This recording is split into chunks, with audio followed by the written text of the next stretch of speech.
मूकं करोति वाचालं पङ्गुं लङ्घयते गिरिं यत्कृपात्तमहं वन्दे परमानन्दमाधवम्।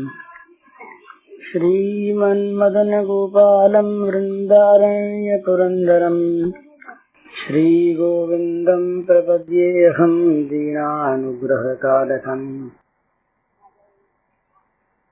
वंशीविभूषितकरान्नवनीरदाघात् पीताम्बरादर्णबिम्बफलाधरोष्ठात् पूर्णेन्दुसुन्दरमुखादरविन्दनेत्रात् कृष्णात् परं किमपि तत्त्वमहं न जाने। नवजलधरवर्णं चम्पकोद्भासिकर्णं विकसितनलिनास्यं स्फुरन्मन्दहास्यम्। कनकरुचिदुकूलं चारुबर्हावचूलं कमपि निखिलसारं नौमि गोपीकुमारम्। ये आज मेरे पास नहीं, मैं आपको सुनाऊंगा। एक प्रसिद्ध कवि हिंदी के बच्चन, वो हैं तो छायावाद के कवि थे, पर अब भी हैं, पर वो बदले। उन्होंने अभी एक कविता लिख कर दी थी, हम लोग जब दिल्ली गए तब, वो किसी उद्देश्य से लिखी थी, वो मैं सुनाऊंगा। उसमें वो कहते हैं कि अब हमारे पास देने के लिए कुछ बचा ही नहीं, क्या दें। तो वास्तव में जब तक हमारे पास देने के लिए कुछ बचा रहता है ना, बचा रहता है कुछ अपना, कुछ अपनी चीज, कुछ अपना भार, कुछ अपना अभिमान, कुछ अपनी ममता के वस्तु, कुछ अपना हम बचा रखते हैं, तब तक हमने पूरा दिया नहीं। पूरा दिया नहीं तो पूरे सेवक बने नहीं। वो तो सेवामय, प्रेममय उसका विग्रह हो जाता है। राधा का अर्थ क्या है? श्री कृष्ण प्रेम, बस। गोपी का अर्थ क्या है? श्री कृष्ण की सुखेच्छा, गोपी का अर्थ, और कोई उसका अर्थ नहीं। तो जिसका जीवन इस प्रकार का वो गोपी, और जिसका जीवन इस प्रकार का वो राधा। उसके लिए कोई और बदलने की आवश्यकता नहीं है, केवल बदल देना है अपने अंतरात्मा के भावों को। फिर उनमें जो भाव तरंगें उठती हैं वो बड़ी विलक्षण, कभी उसमें मान भी आता है। वो मान निर्माण का मान है, बड़ी विलक्षण बात। वो मान अपने लिए नहीं होता, वो मान किसी अभिमान पर ठेस लगने पर नहीं होता, वो मान किसी पूजा कराने के लिए नहीं होता, वो मान खुशामद कराने के लिए नहीं होता, वो मान दंड देने के लिए नहीं होता। वो मान होता है प्रेमास्पद को हंसाने के लिए, उनको सुख देने के लिए, उनकी चाह पूरी करने के लिए। वो चाहते हैं कि इस समय ये वाम पथ से और हमको भजे, अरे खींच करके हमको रिझावे, खींच के रिझावे। बड़ा सुंदर भाव होता है, खींच के रिझाने में भ्रम हो जाता है। इसलिए जो सदा बिल्कुल निरपेक्ष लोग हैं जगत से, वही प्रेम के मार्ग पर आ सकते हैं। जगत की आसक्ति वाले आ नहीं सकते। अतएव वो चीज दूसरी, उसमें मान है पर अभिमान नहीं है, उसमें काम है पर विषयासक्ति नहीं है, उसमें मोह है पर बंधन नहीं है। ये ऐसी बढ़िया चीज कि जहां वो है पर वो नहीं, वो है पर वो नहीं, जहां अपना है पर अपना कोई नहीं, जहां पराया है पर कोई पराया हुआ ही नहीं, वो पर ही मैं हूं। इस प्रकार विलक्षण भाव इस प्रेम समुद्र की तरंगों के रूप में निरंतर उछलते रहते हैं। ये तरंग एक नहीं, कभी राधा मानिनी है, कभी राधा आराध्या है, कभी राधा आराधिका है। राधा के दो रूप हैं यूं, ये समझने पर तो बड़ी सुंदर बात, नहीं तो बड़ी गंदी सी बात मालूम होगी। राधा कहीं आराधिका है और कहीं राधा आराध्या है। आराध्या राधा का स्वरूप समझना बड़ा मुश्किल। आराधिका राधा का रूप तो ठीक समझ में आता है, वही भगवान की पूजा करती है, भगवान की आराधना करती है, बड़ा सुंदर रूप उसका। पर वो कहीं भगवान के द्वारा पूजित होती हैं, भगवान उसकी आराधना करते हैं, भगवान उसकी पूजा करते हैं, भगवान उसका चरण वंदन करते हैं, भगवान उसके चरणों पर पुष्प चढ़ाते हैं। देह में पद पल्लव मुदारम कहकर भगवान उसके चरणों को चाहते हैं। ये बड़ी विकट बात, बड़ी भोंडी बात लगती है सदाचारियों के अंदर कि भाई ये कैसी बात, ये तो समझ में आने की बात नहीं, तो सचमुच समझ में आने की बात नहीं। या दुस्त्यजम स्वजन मार्य पथम चहित्वा बेजुर मुकुंद पदवी क्षुति भीर विमृग्याम। बड़ी सुंदर चीज। एक कथा आती है, सुनी हुई बहुत दफे आप लोगों ने होगी, मैंने कही थी, थोड़े से मैं कहता हूं। एक बार ये द्वारिका की बात है। द्वारिका में जब श्री कृष्ण राधिका की और गोपियों की बात चलती तो उनके रोमांच हुआ था, आंसू बहने लगते, वाणी गदगद हो जाती, कुछ बोल सकते नहीं। तो इन पटरानियों ने, राजमहेशियों ने आश्चर्य प्रकट किया, मन में बड़ा संदेह करने लगी, हो क्या गया, हमने ऐसी क्या त्रुटि और उनमें ऐसा क्या गुण। जब कभी बात चलती, गोपी का नाम आता कि आंखों में आंसू आ जाते श्री कृष्ण के। राजा राजेश्वर सब प्रकार के सुखों से संपन्न, घिरे हुए तमाम आराम से, उनको किस आराम की कमी जो वहां था और यहाँ नहीं। तो एक दिन ये भगवान सर्वभवन समर्थ है, भला सब कुछ बन सकते हैं, मृत्यु भी वही बन के आते हैं ना। तो भगवान को रोग नहीं होता, भगवान की मौत नहीं होती, पर मौत भी भगवान बनते, रोग भी भगवान बनते। तो रोग बन गए, दुखने लगा पेट भगवान का, दुखने लगा बड़े जोर से पेट। अरे बोले पेट दुखता है तो दवा लाओ। अब दवा लाए, सब दवा जाए, डॉक्टर लोग। अयोध्या में थे नहीं, रोग होता नहीं था। ये जमाना ये ध्यान रखने की बात है, जहाँ अस्पताल ज्यादा है वहां रोगी ज्यादा है, जहाँ बीमार ज्यादा है वहां मानना चाहिए संयमी ज्यादा है, और जहाँ कोर्ट खूब चलते हैं, वकीलों की खूब चलती है, वहां समझना चाहिए बेईमान ज्यादा है। अरे बेईमान ज्यादा ना हो तो मुकदमा क्यों हो? कोर्ट क्या काम करे, कोर्ट के पास काम रहे ही नहीं, अपना अपना हक सब खाने लगे तो कोर्ट के पास काम न रहे, कोर्ट खाली हो जाए, यमपुरी खाली हो जाए अगर पाप करने वाले न रहे। सीधी सी बात है। तो पेट में दर्द हो गया भगवान के, होता नहीं था पर हो गया, रोग बन गए। अब वहां के वैद्य भी आए, वैद्यों ने कहा भाई दवा दें, दवा हुआ दी पर अच्छे हुए नहीं। बोले कुछ दवा आप जानते महाराज, पेट में कभी दुखता है आपका? बोले हाँ दवा तो है पर उसका अनुपान नहीं मिलता। बोले क्या अनुपान बताओ? तो भाई हमारा कोई प्रेमी अपने चरण की धूल दे दे और उसको उसके द्वारा हम दवा खा लें, भक्त के अपने प्रेमी के चरण की धूल के साथ हम दवा ले लें। सीधी सी बात, प्रेमी भगवान के बहुत है, द्वारिका में कोई कम थोड़ी।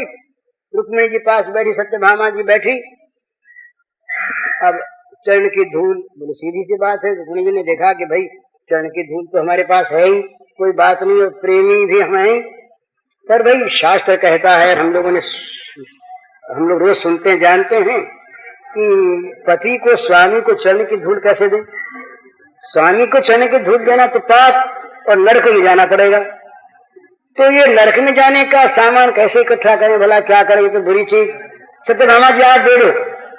बोले क्यों, आप दे दीजिए ना। तो रुक्मिणी जी ने कहा कि दे तो देती, पर ये बहन डर लगता है ना, कहीं पाप लगा नरक हो गया तो बोले फिर वो पाप हमको नहीं लगेगा क्या?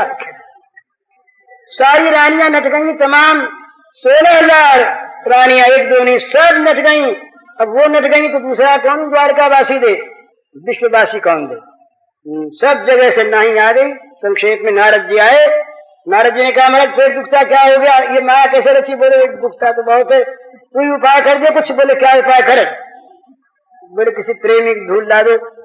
नारद ने सोचा धूल तो अपने अंदर ही है, पर हमसे तो बड़ी बहुत बड़ा प्रेम का ऊंचा दर्जा रखने वाले रुक्मिणी जी, जब इन्होंने नहीं दिया तो हम कैसे दें? नहीं दिया साहब, फिर अच्छा हो नहीं। तो श्याम सुंदर बोले अरे नारद जरा ब्रज में तो हुआ। नारद ने कहा सारे विश्व में ब्रज में हुआ, वहां क्या? बोले तुम जाओ तो सही। ये लेकर वीणा हाथ में और बजाते हुए भगवान का मंगलमय नाम गान करते हुए जहाँ व्रज में पहुंचे, नाम गान सुना, बड़ा मधुर मीठा, तो आम गोपांगना इकट्ठी हो गई। गोप भी हुए, बच्चे भी हुए, सबका समाधान किया करा। गोपांगनाओं से इनको काम था। गोपांगनाओं के बीच में पहुंचे तो सबने घेर दिया, बोल महाराज कहाँ से पधारे? कहा द्वारिका से। अब तो सबके मन में उत्कंठा हो गई समाचार जानने की। क्यों? सरकार मजे में है, हमारे प्राणनाथ प्रसन्न है ना, कुछ हुआ तो नहीं? जरा गंभीर हो गए, जरा मुंह बना लिया। अब तो इनके प्राण निकलने लगे रे। समाचार पूछा, राजी खुशी का, ये हो गए चुप। तो कोई न कोई इसके अंदर दाल में काला कुछ है जरूर। अरिष्टा शंका होगी, बोले महाराज जल्दी बताओ। अब हमारे आप ना आते तो कोई बात नहीं थी, और द्वारका से ना होते तो कोई बात नहीं थी, और बात न चलती तब भी कोई बात नहीं। बात चली, हमने पूछा या बात बोलते नहीं, तो ये मामला क्या है बताइए। तो बोले भाई पेट दुखता है, श्याम सुंदर का पेट दुखता है, और कोई दवा हुई नहीं। बोले कोई दवा नहीं हुई? क्या कोई वहां पर चिकित्सक नहीं? उन्होंने कहा वहां रोग ही नहीं होता, पर ये उनके हो गया, दवा हुआ बहुत हुई पर कुछ हुआ नहीं। तो बोले कोई उपाय? बोले उपाय तो उन्होंने खुद बताया कि किसी प्रेमी के चरण की धूल मिल जाए तो वो अच्छे हो जाए। तो बोले प्रेमी कहाँ है? आप प्रेमी नहीं? बोले हम तो नहीं। बोले कौन प्रेमी? बोले वो श्री श्याम सुंदर कहा करते थे कि गोपियां हमारी बड़ी प्रेमिका। बोले वो प्रेमी मानते हमको? हाँ। बोले वो तो मानते हैं। बोले हम तो नहीं। बोले वो मानते? बोले मानते तो बोले ले जाओ धूल। चरणों को सब गोपियों ने आगे बढ़ा दिया, जितने चाह ले लो, क्या ठिकाना, धूल ले लिए जाओ, धूल जितनी पोटली बांध लो। नरदेकारी पगली हो गई, क्या कर रही हो तुम? शास्त्र की अवज्ञा, जानती नहीं, मानती नहीं। अरे किसको धूल दे रही हो? भगवान। उनको क्या धूल देनी है? अपने पैरों की लेनी की देनी? नरकों में बास होगा। उन्होंने कहा महाराज हम भगवान भगवान तो जानते नहीं, हमारे प्राणनाथ हैं, और यदि उनका पेट अच्छा होता हो और हमें अनंत काल तक नरकों में रहना पड़े, उससे बढ़कर क्या लाभ होगा महाराज हमारे लिए? अनंत काल तक हम नरकों में रहेंगी, कभी शिकायत नहीं करेंगे कि आपने हमको नरकों में भिजवा दिया। आप धूल ले जाइए महाराज, और जल्दी जाइए, जिसमें उनका पेट अच्छा हो जाए, और कह दीजिए कि नरकों की व्यवस्था इनके करा दी जाए। कुछ नहीं। नारद जी चकित हो गए। नारद जी ने कहा अरे राम राम, हम तो झूठे ही प्रेमी बन रहे थे अब तक। तो पहले तो उन्होंने क्या किया कि लेकर के धूल वहां गिरी पड़ी, सब अपने मस्तक को विषिक्त किया उससे कि ये तो बड़ी बहुत बढ़िया। उद्धव ने मांगा था लता गुल तरु होकर चरणों की धूल, इनको तो प्रत्यक्ष मिल गई। आज गोपियों ने पैर बढ़ा बढ़ा के दे दी, और तो लगाई अपने मस्तक पर, सारा मस्तक अभिषिक्त कर लिया। फिर पोटली बांध के सिर पर रखे नारद, और नाचते गाते हुए बिना लेकर के भगवान का नाम मंगल में गाते पहुंच गए द्वारिका राजमहल में। बोले महाराज ले आया ले आया। हंसे भगवान कहाँ से ले आए? बोले महाराज आपने भेजा था ब्रज में। अरे ब्रज में दे दिया किसी ने? हाँ। बोले वो गोपियां हैं, वो उन्होंने दे दिया। बोले आपने समझाया नहीं उनको? आपने कहा नहीं उनसे कि बड़ा पाप लगेगा? बोले कहा तो महाराज हमने समझा लिया, पर वो ऐसी पगली है सब की सब, वो सुनी है, मानी नहीं हमारी बात। वो कहने लगी कि हमारे अघासुर को तो श्याम सुंदर मार गए, हमारे अघासुर को श्याम सुंदर कभी का मार गए, हमारा अघासुर मर गया, पहले हमारे पास आगे कहाँ है? और यदि पाप वाप कोई होगा तो कोई बात नहीं, हम भोगेंगे, नरकों में जाएंगे। ये ले जाओ आप प्राणनाथ को, जल्दी अच्छा करो। भगवान ने ले करके धूल उसका सिर पर लगा ली, गोपांगनाओं की धूल। पेट तो अच्छा था ही। अब रुक्मिणी जी सत्यभामा सब इकट्ठी थी, अब वो सब चकित रह गई। बोला बोली ना आवे उनको, तो श्री कृष्ण ने उनका मान दे रखते। बोले रुक्मिणी जी पेट अच्छा हो गया, अब आप चिंता मत करो। ये गोपियां पगली हैं, पर कभी कभी ये पगली भी काम दे देती, देखा ना। अब समझा दिया कि देखो आप, यही बात है कि गोपियों के नाम से हमारे आंसू आते हैं। आप सेवा बहुत बड़ी करती, इसमें कोई संदेह नहीं है। तो प्रेम के राज्य में ये चीज है कि वहां पर ये संकोच नहीं, पर संकोच वहां होता जहां कुछ चाहते। प्रेमी कुछ चाहता नहीं, और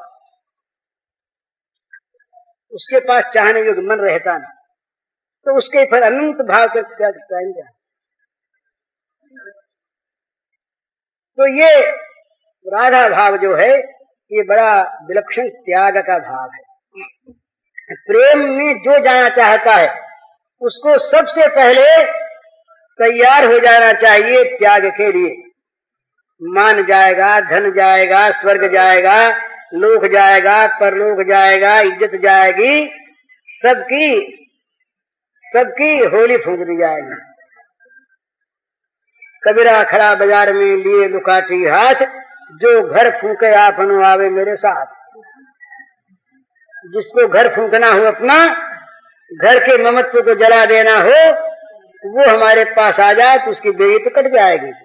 ये जब तक भगवान का नहीं होता ना, तावत राजा देवस्तेना तावत कारागृहम गृहम तावन मुहुर निगड़ो, यार कृष्ण ने तेजना ब्रह्मा जी ने कहा भगवान जब तक ये तुम्हारा नहीं हुआ जाता, तुम्हारा नहीं हो जाता मनुष्य, तभी तक ये राजद्वेष रूपी चोर उसके पीछे लगे रहते हैं, तभी तक घर का जेल खाना रहता है, और तभी तक पैरों में उसके जीवन में मोह की बेड़ियां पड़ी रहती हैं। जब आपका हो गया, जेल खाने से छूट गया, ये बेड़ियां निकल गईं और ये रागद्वेष के चोर उसके जीवन को लूटने वाले ये उससे हट गए। पर आपका होने के लिए दूसरों का होना छोड़ना पड़ता है। हम न मालूम किस किस के हो रहे हैं, काम के, क्रोध के, लोभ के, अभिमान के, कीर्ति के, यश के, भोग के, घर के, मकान के, न मालूम किस किस के गुलाम हो रहे हैं। इन सारी गुलामियों को निस्ताबूद करना पड़ेगा, इनमें आग लगा देनी पड़ेगी, फूंक देना पड़ेगा इनको।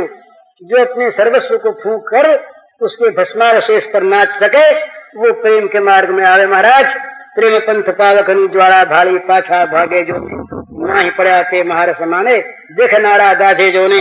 देखने वाले जलते रहेंगे, जो अंदर कूद गए वो महारस को प्राप्त कर सकेंगे। ये आग की लपट है, जो सामने गया देख के डर गया लौट आया, पर जो कूद गया वो महान शांति को प्राप्त हो गया, देखने वाले जलते रहे।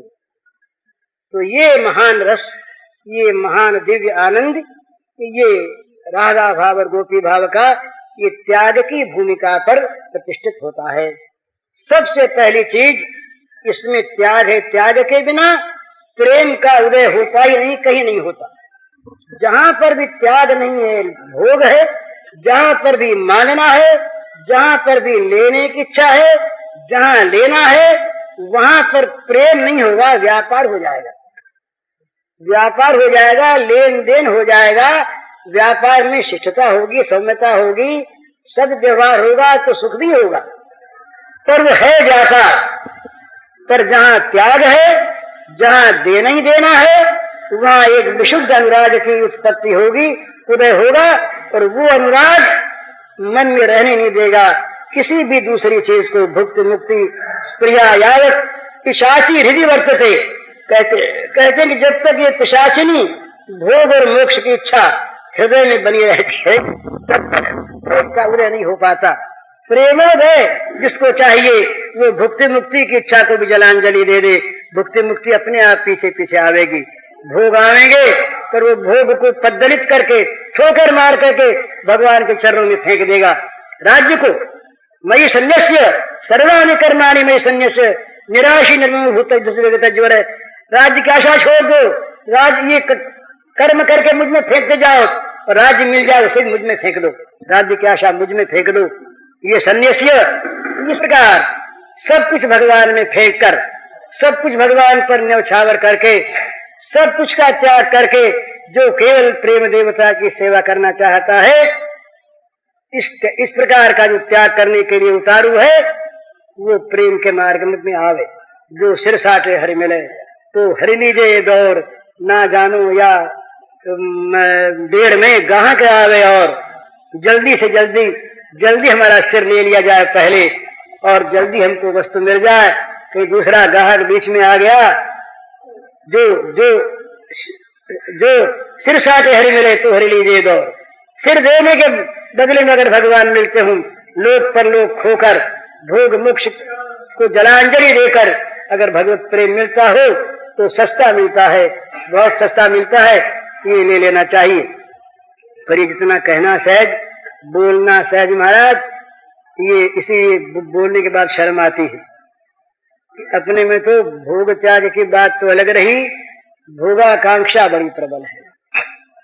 जब अपनी ओर मनुष्य देखता है तो मालूम होता है गंदगी से भरा हुआ जीवन, अपराधों से भरा हुआ जीवन, भोगाकांक्षाओं का गुलाम जीवन, ये जीवन प्रेम की बात भी कर सकता है क्या? प्रेम की चर्चा कर सकते हैं चैतन्य महाप्रभु, प्रेम की चर्चा कर सकते हैं बुद्ध भगवान। जिन लोगों ने अपने जीवन के तमाम लोक परलोक के तमाम भोगों को प्रेमास्पद के चरणों पर न्यौछावर कर दिया, जो केवल कहते हैं करते नहीं, जो करते कुछ और हैं कहते कुछ और हैं, हम जैसे वे लोग तो प्रेम के नाम को कलंकित करने वाले हैं। प्रेम की गाथा क्या कहें क्या गाएं? प्रेम तो बस न गाने की चीज है न कहने की चीज है।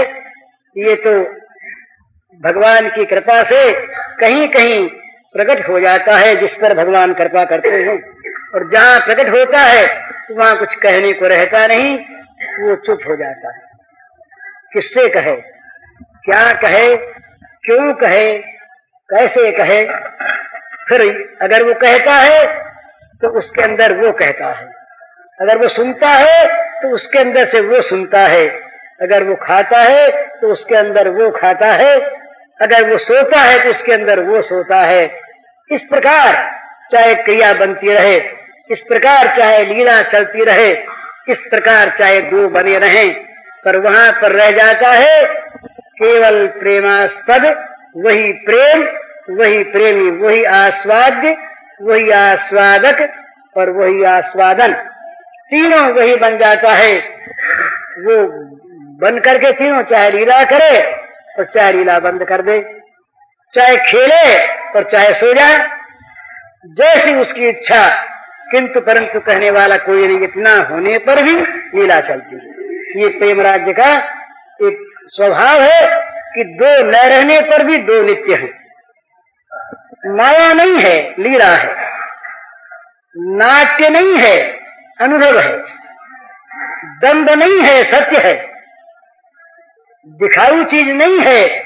इस प्रकार भगवान का स्वयं अपना निर्माण है।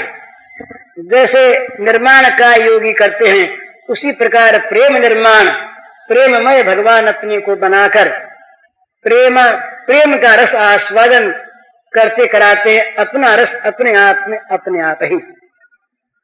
तो ये भाव जहां पर है वहीं पर राधा भाव, सवेरे राधा भाव के बाद तो चली थी। इसी से अभी ये राधा भाव अगाध है, इसका निर्वचन तो कोई कर नहीं सकता।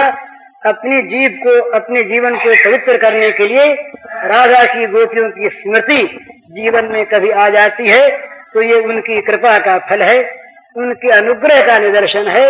ये न विद्या है, न बुद्धि है, न प्रेम है, न प्रीति है, न भगवान में ममता है।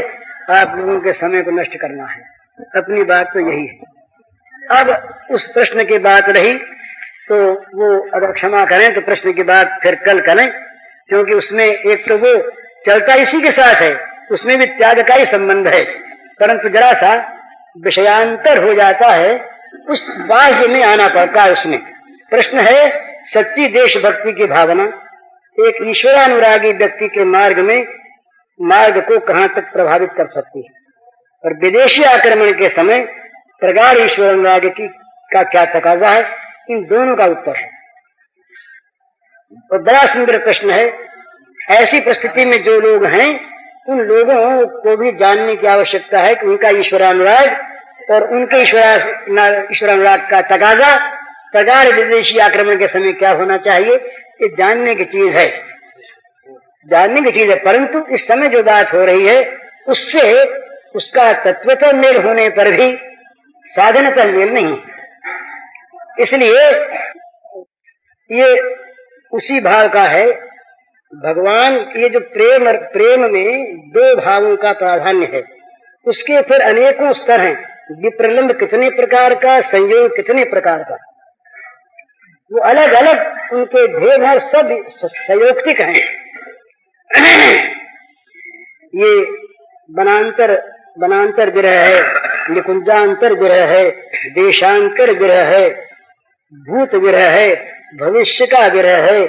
इसी प्रकार संयोग मिलन के भी कई भाव हैं, उनकी सबकी संख्या बताइए 64, उसका फिर और विस्तार है, वो अलग चीज वो एक अलग फिलॉसफी है, अलग शास्त्र है, दो चीज है, पर दो में मिलन में अमिलन में कभी अभाव नहीं है और मिलन में कभी तृप्ति नहीं है। तो नहीं मिलन में तृप्त कभी, अमिलन में है न अभाव कभी। हुए करस नित्य प्रेम सरिता में भावा भाव सभी। नहीं में तृप्त कभी, अमिलन में है न अभाव कभी। भौतिक वस्तु जो है ना, या काम जहां पर है वह अमिलन में अभाव है, पर सच्चिदानंद वस्तु में और प्रेम राज्य में अमिलन में अभाव नहीं है। अमिलन है पर है नहीं, मिलन में तृप्त कभी, अमिलन में है न अभाव कभी। हुए करस नित्य प्रेम सरिता में भावा भाव सभी। हर वियोग में हर क्षण में होता यह तुलनीय अनुभव। हर वियोग में हर क्षण में होता यह तुलनीय अनुभव। कभी दो नहीं हुए आज तक, कभी न होने हैं संभव। कभी दो नहीं हुए आज तक, कभी न होने हैं संभव। नित्य एक है, नित्य मिलन है रस पारावार अनंत। नित्य एक है, नित्य मिलन है रस पारावार अनंत। मिलन कहाँ कैसा जब होता कभी न नित्य मिलन का अंत। मिलन कहाँ कैसा जब होता कभी न नित्य मिलन का अंत। ये तो अमिलन की स्थिति। और जब मिलन होता है संयोग, तो मिलनानंद विलक्षण पैदा कर देता फिर मिलनोन्माद। मिलनानंद विलक्षण पैदा कर देता फिर मिलनोन्माद। दो बन जाते तुरंत प्रतिक्षण बढ़ता मधुमेह रस आस्वाद। दो बन जाते तुरंत प्रतिक्षण बढ़ता मधुमेह रस आस्वाद। होती नहीं कदापि तृप्ति, बढ़ती रहती रस प्यास अपार। होती नहीं कदापि तृप्ति, बढ़ती रहती रस प्यास अपार। यही चाहते बने रहें दो, बहते रहें सदा रसधार। यही चाहते बने रहें दो, बहते रहें सदा रसधार। करते रहें पान रस मधुमय, दुर्लभ नित्य दिव्य अविरान। करते रहें पान रस मधुमय, दुर्लभ दिव्य नित्य अभिरान। होन कल्पना भी वियोग की, रहे नित्य संयोग ललाम। होन कल्पना भी वियोग की, रहे नित्य संयोग ललाम। यों बहती, ये दूसरा, यों बहती रसमयी मधुर, अति संतत प्रेम रति प्रेम नदी पावन। यों बहती रसमयी मधुर, अति संतत प्रेम नदी पावन। विप्रलंब संयोग मनोहर तक सके दो मन भावन। विप्रलंब संयोग मधुर तक सके दो मन भावन। इसकी व्याख्या तो लंबी चौड़ी है। विप्रलंब क्या है, संयोग क्या है? जहाँ पर इस राज्य के काम का प्रवेश नहीं, जहाँ इस राज्य की इस लौकिक गंदे राज्य की किसी भावना का प्रवेश नहीं, जहाँ दिव्य दिव्य रस और रसोवरी सह उस परमात्मा का रस, परमात्मा की रसानुभूति, उसमें एक में दो कैसे और उसमें दो में एक कैसे, और उनके क्या क्या भावानुभाव, ये बहुत से उसमें भावों का उन्मेष है। तो ये सब अलग चीज है, ये सब जानने की व्याख्यान की चीज नहीं।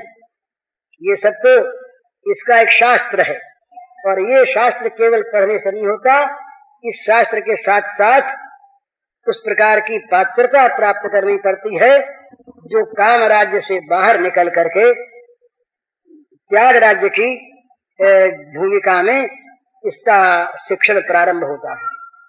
त्याग राज्य की भूमिका में इसका शिक्षण प्रारंभ होता है। वहां से फिर ये जानी जाती है चीज कि नित्य दो नित्य एक में कैसे, और नित्य एक नित्य दो कैसे, और उनके क्या क्या भावानुभाव, किस किस प्रकार से रस प्रवाह बहता है, और उसकी हमारे जीवन के साथ क्या संपर्क उसका हो सकता है कि कहाँ तक हम आगे जा सकते हैं, उसमें क्या क्या बातें करनी चाहिए, ये सब इस मार्ग के जानने का विषय। भगवत कृपा पर निर्भर करके इस प्रकार की इच्छा करें और भगवान से प्रार्थना करें तो वो रसघन भगवान स्वयं अपना रसदान करने के लिए मार्ग बता देंगे। ये साधना का विषय नहीं, ये मार्ग, ये कवायद का मार्ग नहीं, ये भाव का मार्ग है। विलक्षण हरिओम तत्सत। पूज्य श्री भाई जी के इस प्रवचन का शीर्षक है प्रेम का सच्चा स्वरूप और इसका कैसेट संख्या है 2।